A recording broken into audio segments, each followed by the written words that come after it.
DJ Akhilesh लोहान।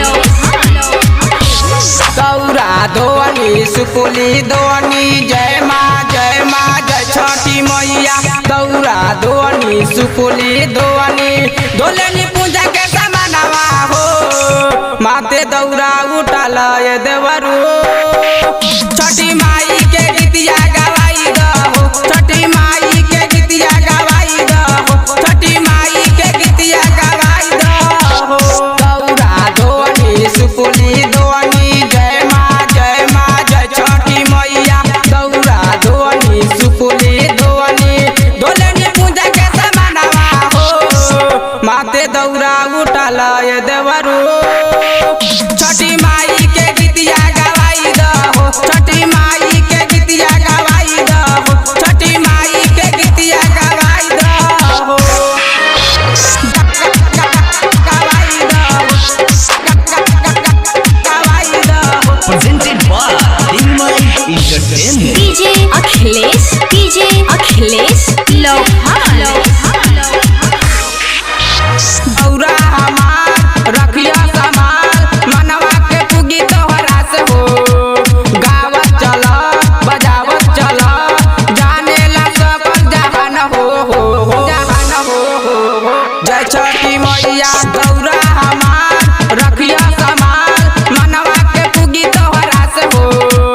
गावत चल बजावत चल जाने ला सकल जहान हो इने कर महिमा के ना जाने। जय माँ जय छठी मैया।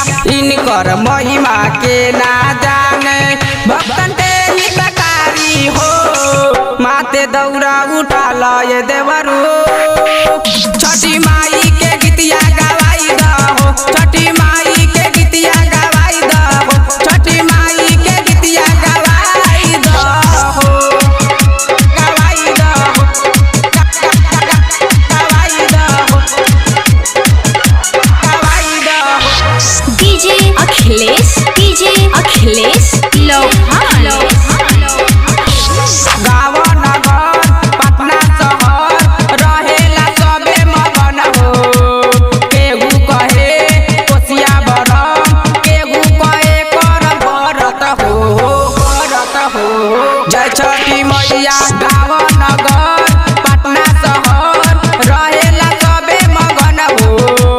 केहू कहे कोसिया बरम केहू कहे करम भरत हो।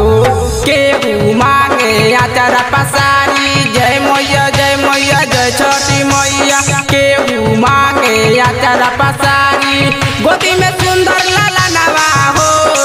माते दौरा उठाल देवरू छठी माई के गीतिया गवाई दहो। छठी माई के गीतिया गवाई दहो। छठी माई के गीतिया गवाई दहो। गवाई दहो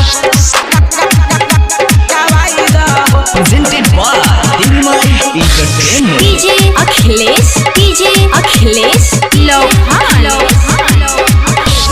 अखिया से लोर गिरेला मोर सुनो ये माई पुकार हो।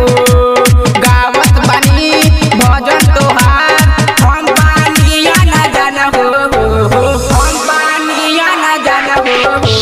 अखिया से लोर गिरेला मोर सुनो ये माई पुकार हो।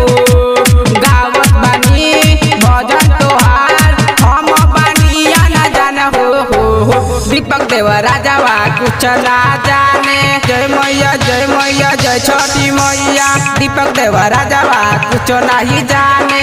देती माई आशीर्वादवा हो। माते दौरा उठाल देव